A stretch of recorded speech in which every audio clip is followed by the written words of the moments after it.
नमस्कार दोस्तों, स्वागत है आपका धीरज नॉलेज शो में। हमें जिनपिंग का थैंक यू करना चाहिए। जी हाँ, क्योंकि चीन के राष्ट्रपति शी जिनपिंग अगर सबसे खतरनाक फैसला ना लेते और अपने ही देश के लंका ना लगाते तो हमारे देश को इतना फायदा ना हो पाता। कल मैंने आपको बताया था कि चीन के अंदर पहली बार इतिहास में ऐसा हो रहा है कि इन्वेस्टमेंट निगेटिव में चला गया है। यानी कि देश के अंदर पहले पैसा ज्यादा आ रहा था, कम बाहर जा रहा था, लेकिन अब उल्टा हो गया है।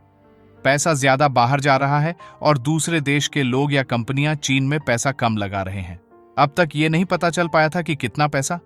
आज पता चला है इस रिपोर्ट में बताया गया है कि 1998 जब से चीन में इन्वेस्टमेंट का डेटा प्रॉपरली जारी किया जाता है, तब से लेकर अब तक हर क्वार्टर यानी कि हर लगभग 3 महीनों में चीन के अंदर ऑन एवरेज 90 से लेकर $100 बिलियन का इन्वेस्टमेंट आता है। जी हाँ, इतना निवेश आता है चीन में और ये 2 रूपों में आता है। पहला यह है कि जो दुनिया भर की कंपनियां हैं वो अपने देशों से पैसा लेकर आती है और उस पैसे से चीन के अंदर विशालकाय फैक्ट्रियां खोलती है। चीन के अंदर अलग अलग अपने स्टोर खोलती है, अपने ब्रांड के मॉल खोलती है, अलग अलग प्रकार की चीजें करती है। यानी कि चीन में पैसा वो दबाकर लगाते हैं। दूसरा रूप होता है इन्वेस्टमेंट, यानी कि जो चीन की देसी कंपनियां हैं उन्हें पैसा देते हैं। दुनिया भर के बड़ी ढे निवेशक, बड़ी ढी फाइनेंशियल कंपनी, और उस पैसे का इस्तेमाल करके चीन की जो देसी कंपनियां हैं वो खुद की फैक्ट्री लगाती है, अपने नए नए प्रोडक्ट्स बनाती है और जो प्रोडक्ट है उन्हें बढ़िया बनाती है और फिर लार्ज स्केल पर उन्हें तैयार करके दुनिया भर में बेचती है।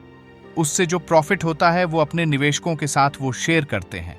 तो ये 2 रूप हैं और इससे चीन की अर्थव्यवस्था आज की तारीख में इतनी विशालकाय बन चुकी है। लेकिन पिछले क्वार्टर में यानी कि पिछले 3 महीनों में जो हुआ है वो चीन के इतिहास में आज तक नहीं हुआ। दरअसल इनके देश में इन्वेस्टमेंट आना तो छोड़ दिए, उल्टा जो पहले पैसे लगाए गए थे वो वापस जाने लगे हैं। यानी कि जो $100 बिलियन ऑन एवरेज इन्हें पैसा मिलता था दुनिया भर के देशों से वो खत्म, उसका नुकसान उल्टा। इनके देश में जो पहले पैसा लगाया गया था उसमें से भी लगभग $11 बिलियन निकाल कर ले गए हैं निवेशक और दुनिया भर की कंपनी। अब आपको लग रहा होगा $111 बिलियन तो छोटी रकम है। जी नहीं, दरअसल जो 111 बिलियन गए हैं ना, वो ज्यादातर कंपनियों के थे। कंपनियों ने वहां जो पहले सपने प्लांट लगाए हुए थे, फैक्ट्री लगाई हुई थी, वो सब कुछ बेचा, अपना बोरिया बिस्तर समेटा और चीन से भाग ली। इसी वजह से चीन को पैसे का तो नुकसान है ही, साथ ही फैक्ट्रियां बंद हुई हैं, उसमें हजारों लाखों लोग बेरोजगार हुए हैं, वो भी नुकसान है। और इसीलिए इसे चीन के लिए सबसे करारा झटका माना जा रहा है।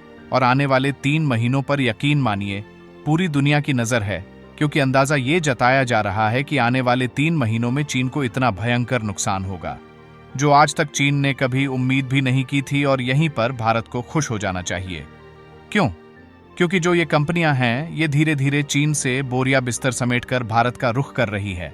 और जो दुनिया के बड़े निवेशक थे जिनके पास अकूत पैसा है, जिन्स भी देश में जाते हैं उस देश की अर्थव्यवस्था को उठा देते हैं, वह सभी बड़े निवेशक और हेज फंड भारत का रुख कर रहे हैं, क्योंकि उन्हें भारत जैसी इमर्जिंग मार्केट दुनिया में कहीं और नहीं मिल रही है।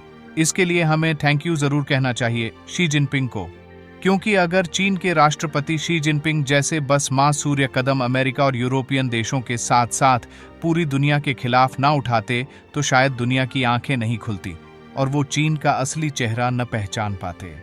चैनल को लाइक और सब्सक्राइब करना मत भूलिए।